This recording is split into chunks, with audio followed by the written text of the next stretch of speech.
ইবলিস কিন্তু ক্ষান্ত হয়নি, ইবলিস কিন্তু রেগে গেল।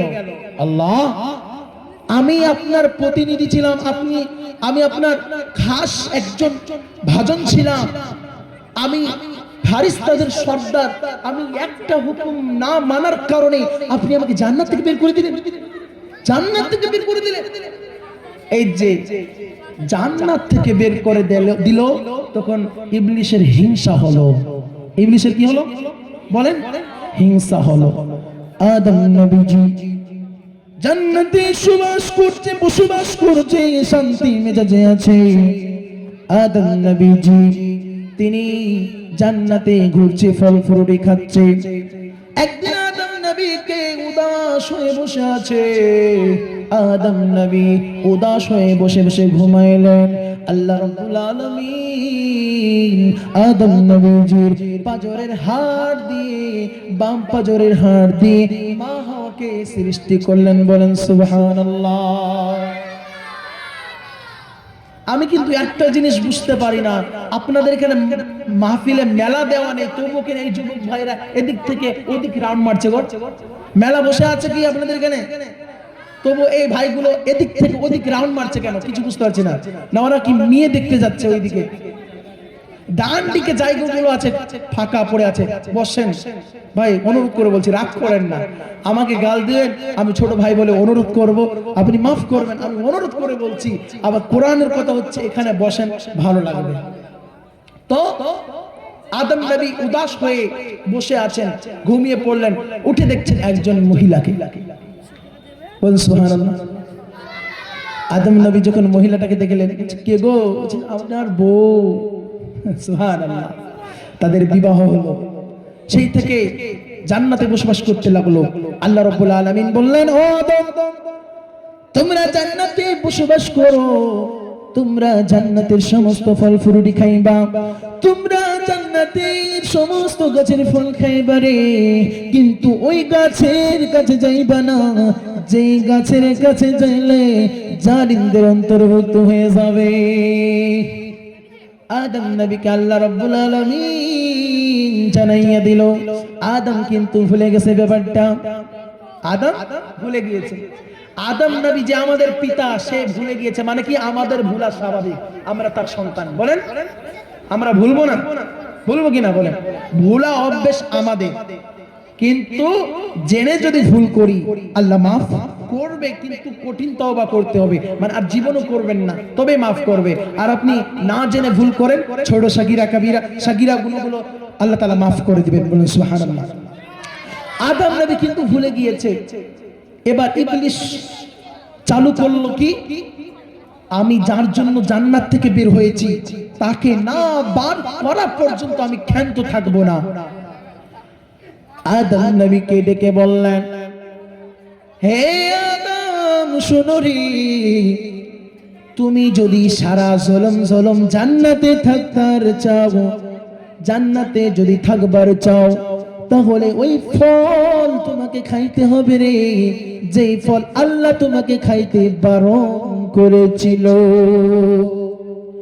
আদম নবী বলল, ব্যাপার কি? আল্লাহ যে মানা করেছে আমারে, তুমি আবার খাইতে বলতেছো কেন? বলছে, আদম শোনো রে, তোমাকে আল্লাহ রাব্বুল আলামিন সারা জনম জান্নাতে রাখবে না রে, এই জন্য আল্লাহ তাআলা ওই জান্নাতের ফল খাইতে বারণ করেছে। তুমি যদি জান্নাতের ফল খাইয়া লও, তাহলে আল্লাহ তোমাকে জান্নাত থেকে বার করবে না। তাই তো ঠিক কথা, আল্লাহ বারণ করেছে।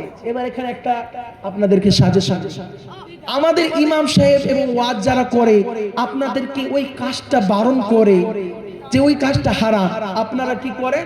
আগে ওই কাজটাই করেন। করেন তো? করেন না?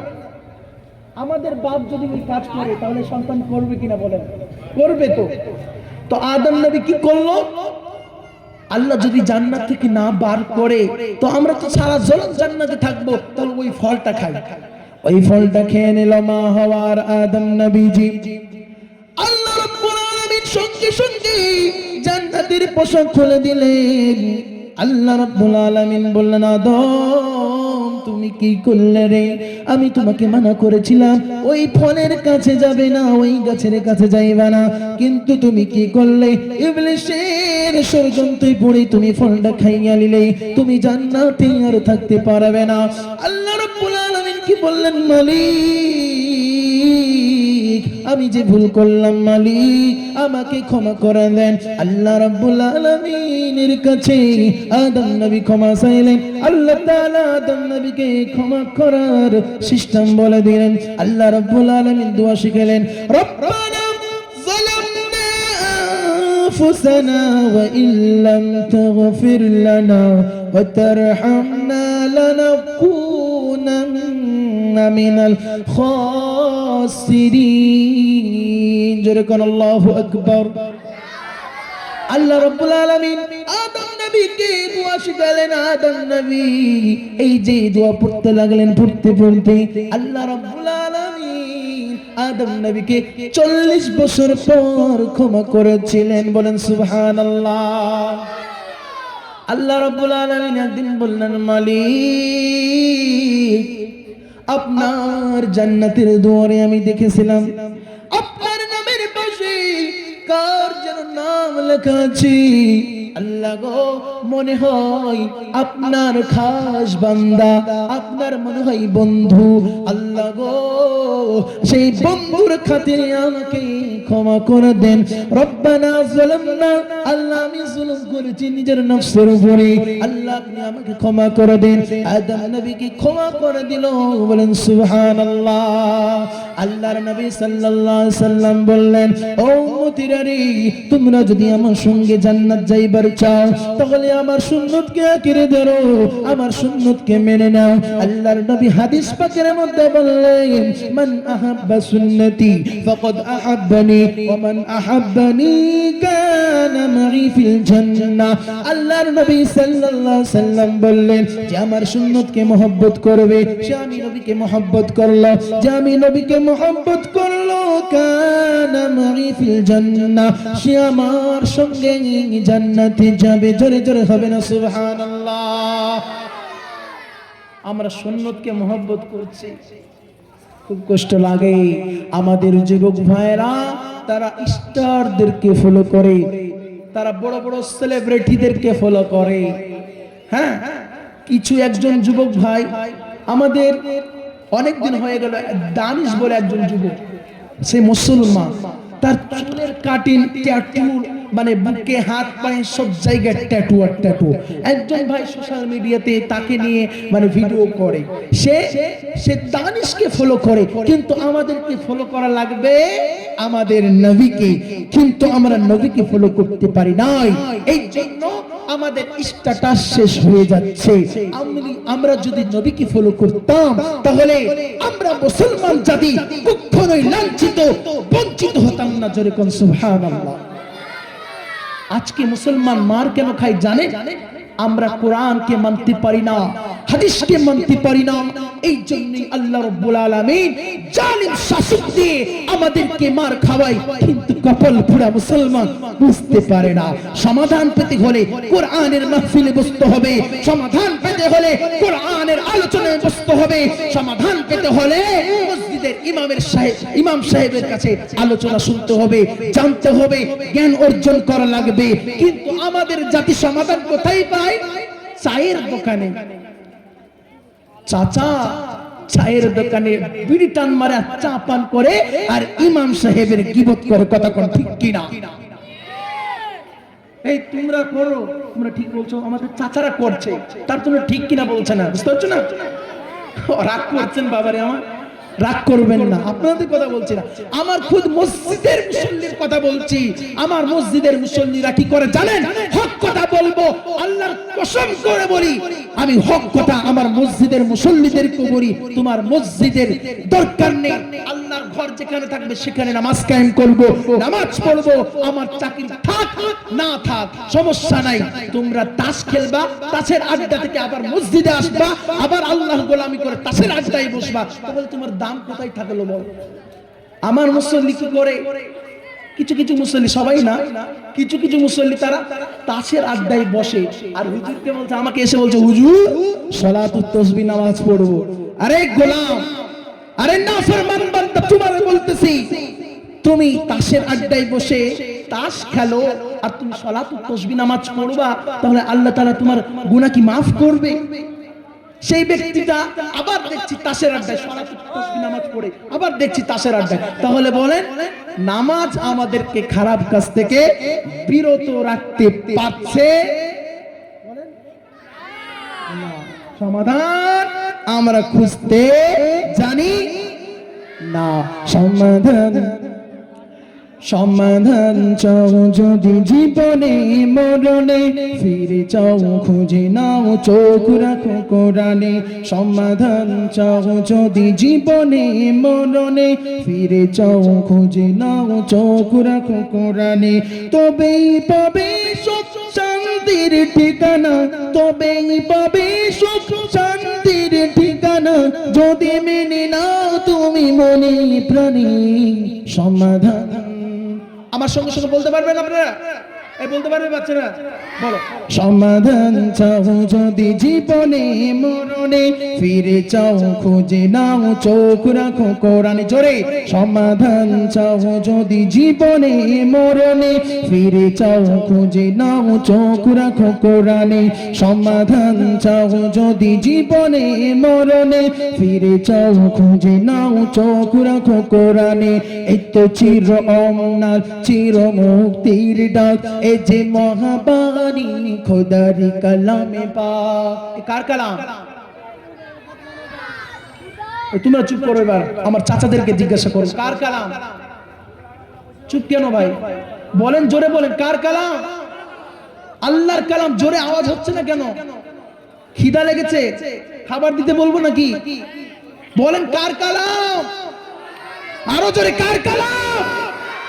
আল্লাহর কালামকে নিয়ে বিধর্মীরা কুটুক্তি করছে, আল্লাহর কালামকে জ্বালিয়ে দিবে। আল্লাহর কসম করে বলি, হাফেজ কোরআন দুনিয়াতে যতদিন থেকে টিকে থাকবে, কিয়ামত অবধি কোরআনকে জ্বালাতে পারবেন না। কথা কোন ঠিক কি না? সুবহানাল্লাহ। আপনাদের এই যে পলাশী নদিয়া জেলার কি ধর্মঘাটা নাকি ঘাটা বলে একটা ঘাটা বলে একটা জায়গা আছে, ওয়াসিম সরকার কোরআনকে নিয়ে অপমাননা করেছেন। আপনারা শুনেছেন? জোরে বলেন, শুনেছেন? আপনাদের কি কষ্ট হয় বলতে? শুনেছেন কিনা বলেন? ওয়াসিম সরকার বলছে কোরআন মানুষকে মারতে বলে, কোরআন মানবতার বার্তা দেয় না, কোরআন মানুষকে ধরে ধরে কতল করতে বলেছে। কিন্তু ওই মুখখোর গবরখোর ওয়াসিম সরকারকে নদিয়ার মাটি থেকে বলে যায় কোরআন মানবতার বার্তা দেয়।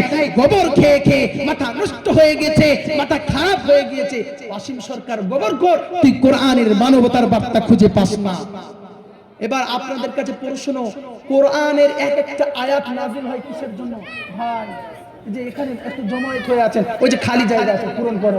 আমার থেকে বড় বড় বক্তারা আসবে, তাফসীর করবে, আপনারা বসেন, দেখে ভালো লাগবে। আসেন, আই যুবক ভাইরা আসেন, আসেন, আসেন। এই যে ডাকছি, অনুরোধ করছি মালদা থেকে এসে আসেন, আসেন। আপনারা কোথায় যাবেন ভাই? পালিয়ে যাচ্ছেন কেন? আসেন, এই যে বসেন, বারবার বলছি বসেন। এই যে ওখানে দাঁড়িয়ে আছেন অনেক যুবক ভাইরা, আমি খুব খুশি হলাম।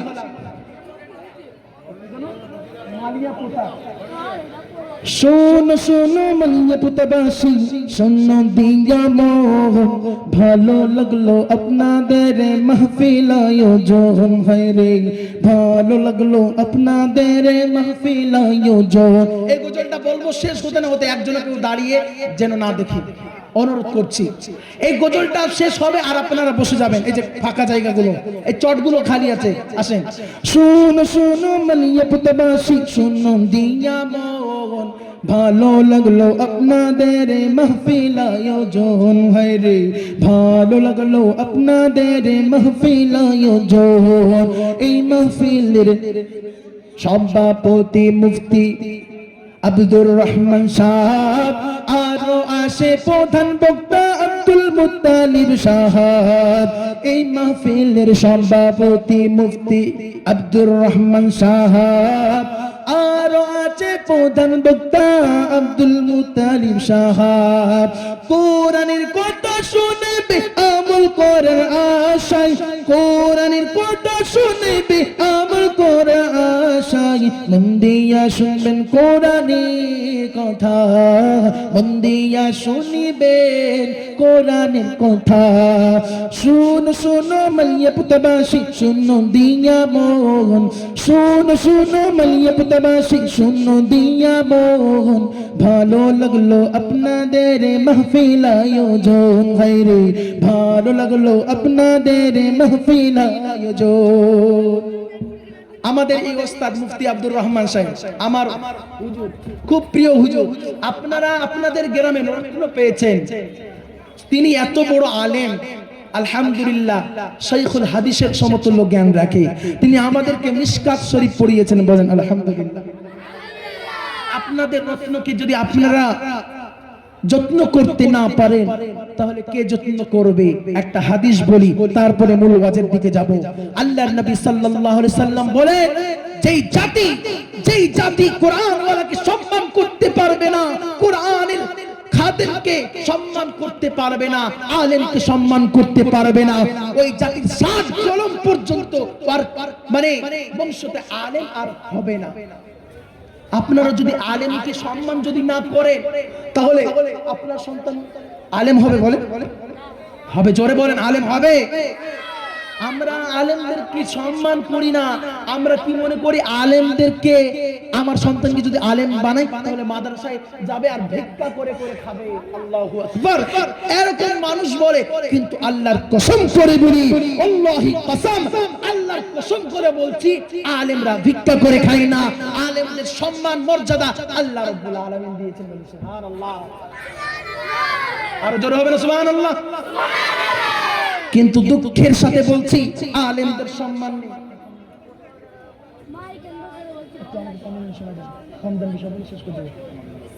বন্ধু আমার, আলেমদেরকে সম্মান দিতে হবে। তা আমরা আলেমদের সম্মান দেব ইনশাআল্লাহ। এবার আসেন, আমার ওয়াজ শেষের দিকে নিয়ে যাচ্ছি। সামনে কি আসছে বলেন? সামনে লাইলাতুল বারাত। পেছনে যারা দাঁড়িয়ে আছেন সামনে আগিয়ে বসে, বা যারা আসেন একটু আগে আগে চলে আসে। এই সাইডে সব ফাঁকা কেন? এদিকে তো অনেক মানুষ বসতে পারবে, দেখা যাচ্ছে তো বক্তাকে। একটু এদিকে এসে বসি না ভাই, দাঁড়িয়ে না থেকে বসে যায়। এই সাইডে অনেকজনকে দেখছি দাঁড়িয়ে আছেন, বসে যায়, অনেক জায়গা রয়েছে এদিকে। আলহামদুলিল্লাহ, এদিক থেকে তো দেখা যাচ্ছে বক্তাকে, অসুবিধা নেই। যারা আছেন এদিকে একটু সরে সরে বসুন, আগে আসুন। পিছনে ভাই জানারা দাঁড়িয়ে আছেন আগে চলে আসুন, এসে বসে পড়ুন। কমিটির ভাইরা একটু ভাই জানারা দাঁড়িয়ে আছেন এদেরকে বসিয়ে দেন দায়িত্ব নিয়ে। আল্লাহর নবী সাল্লাল্লাহু আলাইহি সাল্লাম বলেন, লাইলাতুন নিসফি মিন শাবান, লাইলাতুন নিসফি মিন শাবান, শাবান মাসের মধ্য রজনী। বলেন, শাবান মাসে মধ্য রজনী। এখন কিছু কিছু দলের মানুষ বলবে এই শবে বারাত বেদাত, শবে বারাতে কোনো মূল হাদিস নেই, কোরআনের দ্বারা হাদিসের দ্বারা প্রমাণ নেই। কিন্তু এটা প্রমাণ আছে লাইলাতুন নিসফি মিন শাবান, যে শাবান মাসের মধ্য রজনী। আল্লাহ তাআলা, আল্লাহর নবী সাল্লাল্লাহু আলাইহি ওয়াসাল্লাম বলেন যে মধ্যম রজনীতে আল্লাহ তাআলা প্রথম আসমানে সৃষ্টিদেরকে দৃষ্টি করে আর সমস্ত মানুষকে ক্ষমা করে দেয়, শুধু যারা হিংসা বিদ্বেষ ছড়ায়, যারা শিরকি করে তাদের ছাড়া। সুবহানাল্লাহ। আল্লাহ রাব্বুল আলামিন বললেন যে শাবান মাসে, আল্লাহ নবী বলেন শাবান মাসে আল্লাহ তাআলা প্রধান রজনীতে আসমানে নামে আর সমস্ত মানুষকে ক্ষমা করে, যাদের হিংসা নেই, যাদের বিদ্বেষ নেই, যারা শিরকি গুনাহ করে না তাদেরকে মাফ করে। তারা ছাড়া যারা বিদ্বেষ ছড়ায়, যারা শিরকি গুনাহ করে। শিরকটা কি আপনারা জানেন? তো আমি আর শিরকি বুঝাবো না। শিরক জানেন কিনা? এই জোরে বলেন, জানেন কিনা? শিরক হচ্ছে আল্লাহর সঙ্গে শিরক করা। এবার আসেন, আমি কোরআনের আয়াত বলছি। شهر رمضان الذي أنزل فيه القرآن جركن الله أكبر আল্লাহ রাব্বুল আলামিন কালাম পাকের মধ্যে বললেন, রমজান সেই মাস, রমজান সেই মাস যেই মাসে কোরআন নাযিল হয়েছে বন্ধু, যেই মাসে আল্লাহ রাব্বুল আলামিন কোরআনকে নাজিল করেছে, যে মাসে আল্লাহর নবী সাল্লাল্লাহু আলাইহি সাল্লামের কোরআন নাজিল উপরে কোরআন নাজিল হয়েছে। আল্লাহ রাব্বুল আলামিন বললেন এই যে রমজান মাসে কোরআন নাজিল হয়েছে, আর এই মাসটা হচ্ছে হিদায়াতপূর্ণ মাস। এই মাসে তোমাদের সামনে যদি এই মাসে রোজা আসে তাহলে তোমরা রোজা রাখবে। আল্লাহ রাব্বুল আলামিন অন্য আয়াতে বললেন ইয়া আইয়ুহাল্লাযীনা আমানু কুতিবা আলাইকুমুস সিয়ামু কামা কুতিবা আলাল্লাযীনা মিন ক্বাবলিকুম লাআল্লাকুম তাত্তাকুন। জোরে আল্লাহু আকবার। আল্লাহ রাব্বুল আলামিন বললেন ইয়া আইয়ুহাল্লাযীনা আমানু, হে ঈমানদার শুনো, তোমরা শুনো। ইয়া আইয়ুহাল্লাযীনা আমানু কুতিবা আলাইকুমুস সিয়াম, রোজা তোমাদের জন্য ফরজ করা হয়েছে। আর তোমরা যদি রমজান মাসে রোজা রাখো তাহলে তোমরা পরেজগার মুত্তাকিন হবা, তোমরা পরেজগার হয়ে যাবে আর তোমরা তাকওয়া অর্জন করতে পারবে। আমরা রমজান মাসে রোজা রাখবো। জোরে কোন আল্লাহু আকবার। রোজা রাখবেন তো ইনশাআল্লাহ? তাকওয়া যে অবলম্বন করতে চায়, তাকওয়া যে হাসিল করতে চায় তারা রোজা রাখবে। কিন্তু যারা সিগারেট বিড়ি টানবে তারা ইবলিসের খালাতো ভাই।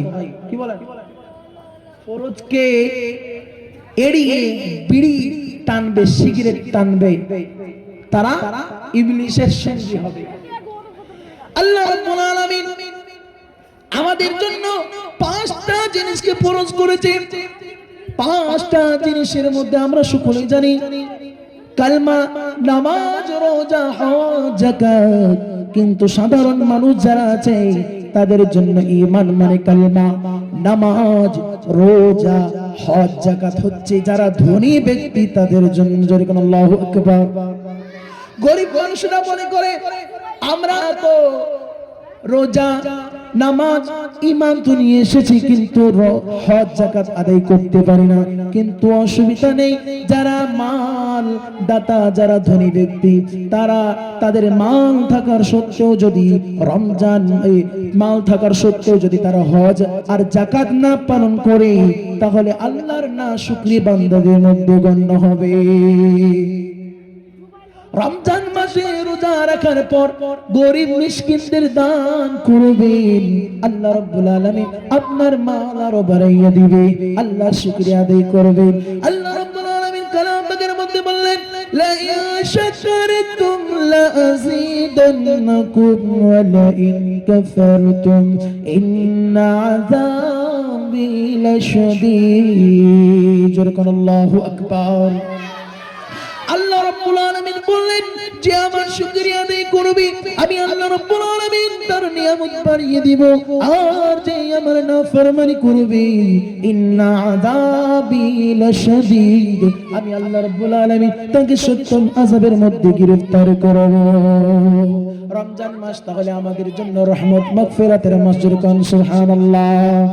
রমজান এলো, রমজান এলো, রমজান এলো, এলো রমজান, রমজান এলো, রমজান এলো, রমজান এলো, রমজান এলো।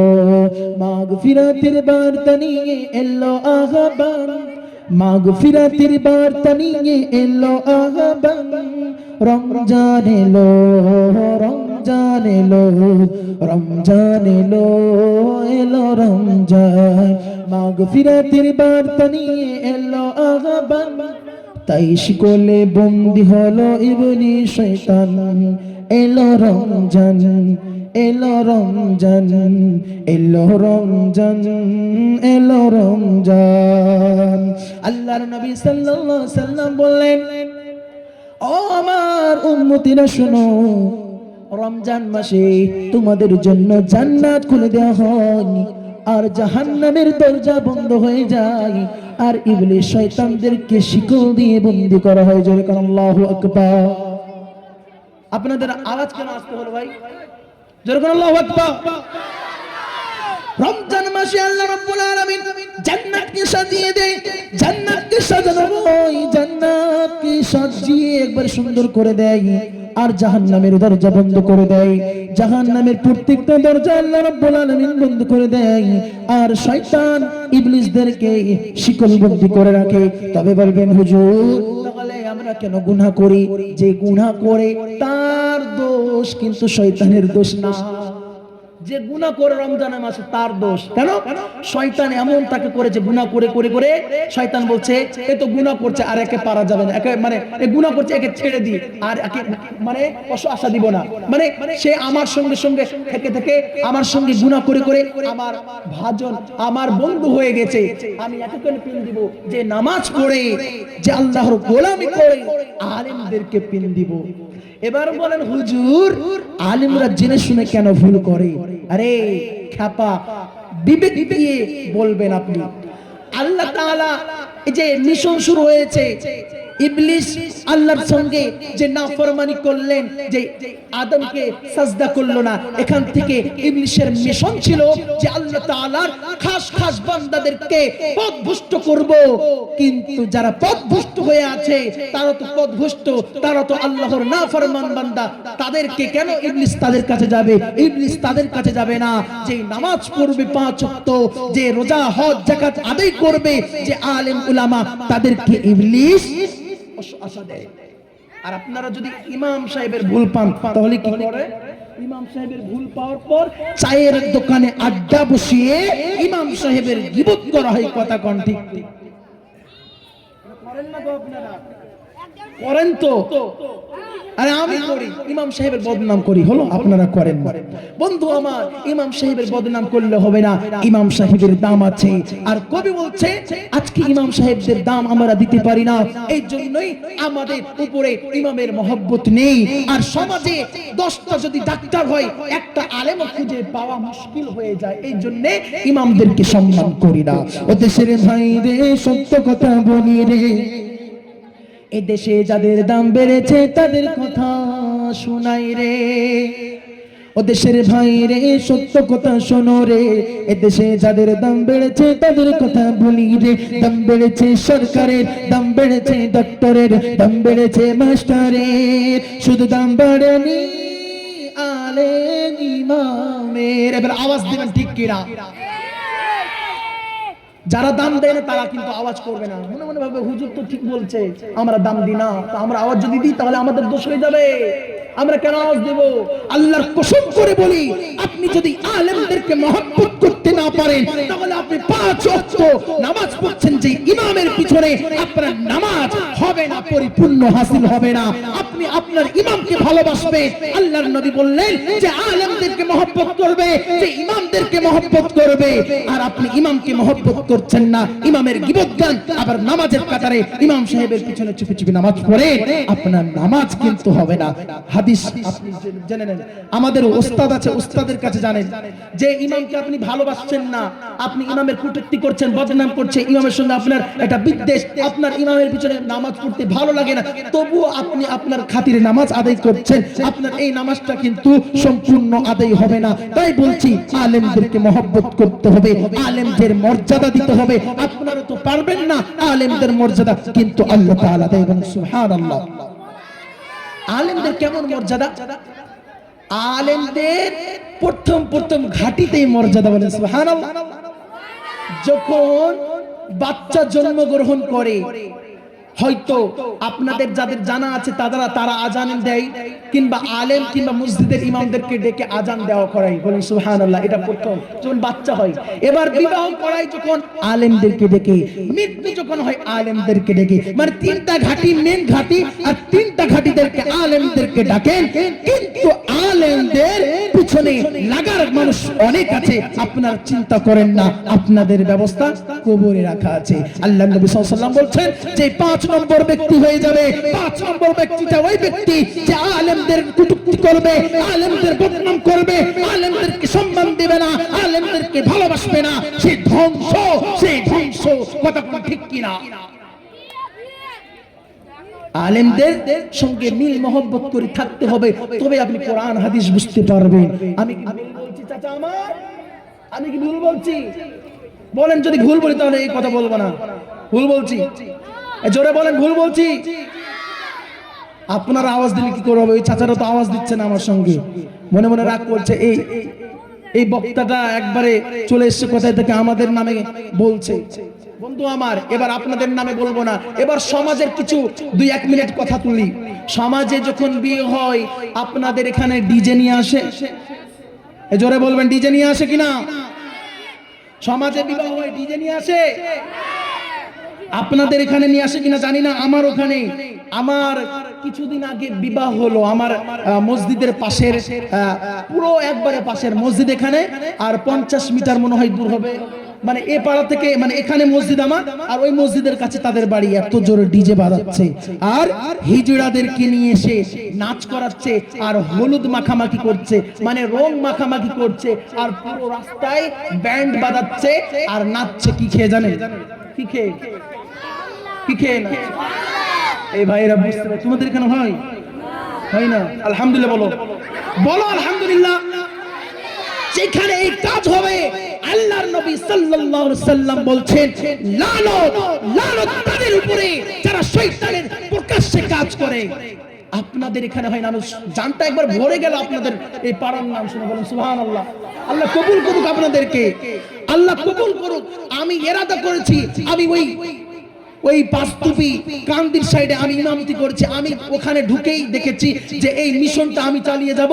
আর এখানে আমি পুরো জোর দিয়ে এই তাসখোর মদখোর এই ভণ্ডদেরকে বাতিলদেরকে উৎখাত করে ছাড়াবো। বলেন আল্লাহু আকবার।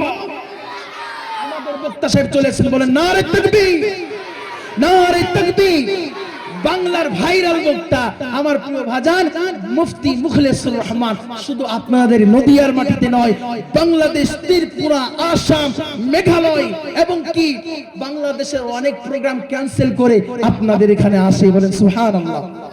আর 2 মিনিট সময় নেব, গজল বলে শেষ করে দেব। শুনবেন তো? শুনবেন তো? তো আমি যে কথা বলছিলাম, এই যে মদ জুয়া এই বিয়ে বাড়িতে এগুলো আমরা করব না, আমরা ইরাদা করি এগুলো আমাদের কাজ নয়, এলা হচ্ছে শয়তানের কাজ, আর এগুলো থেকে আমরা বিরত থাকবো ইনশাআল্লাহ। যে গজলটি পড়বো সেই গজলটি হচ্ছে নামাজের গজল। আমরা নামাজ পড়বো ইনশাআল্লাহ। নামাজের গজল শুনবেন না মরণের গজল শুনবেন ভাই? আচ্ছা, নামাজের গজল শোনাবো না আজকে, আমি মরণের গজল শোনাবো আপনাদেরকে। বন্ধু আবার মরণের গজল শুনে। একদিন আমার নাম হবে লাশ, একদিন আমার নাম হবে লাশ, একদিন আমার নাম হবে লাশ, একদিন আমার নাম হবে লাশ। সাদা কাফন পড়বে দেগো, রবে না আর আপন কে গো, সাদা কাফন পড়বে দেগো, রবে না আর আপন কে গো, বন্ধ হবে রে নিঃশ্বাস। একদিন আমার নাম হবে লাশ, একদিন আমার নাম হবে লাশ, একদিন আমার নাম হবে লাশ, একদিন আমার নাম হবে লাশ। মসজিদে এলান হবে, একে একে জানবি সবে, সকলে আসবে আমার বাড়ি। শেষ দেখা দেখবে সজন, দেখে আমায় ভিজবে নয়ন, শেষ হবে মিছে জমিদারি। মসজিদে এলান হবে, একে একে জানবি সবে, সকলে আসবে আমার বাড়ি। শেষ দেখা দেখবে সজন, দেখে আমায় ভিজবে নয়ন, শেষ হবে মিছে জমিদারি। বড়ই পাতা গরম পানি আনবে কেউ আতর দানি, বড়ই পাতা গরম পানি আনবে কেউ আতর দানি, কেউ গিয়ে কাটবে ঝাড়ির বাস। একদিন আমার নাম হবে লাশ, একদিন আমার নাম হবে লাশ। আপনাদের কাছে অনুরোধ, আমার জন্য দোয়া করবেন, আর খাস করে আমার পিতামাতার জন্য দোয়া করবেন। আমি ছোট্টবেলায় আমার মা বাবাকে হারিয়েছি, আল্লাহ তাআলা যেন তাদেরকে জান্নাতবাসী করেন। বলেন আমিন। আসসালামু আলাইকুম ওয়া রাহমাতুল্লাহি ওয়া বারাকাতুহু। শেষে আরেকটা কথা, আমার ইসলামিক ওয়াজ এবং গজল পাবেন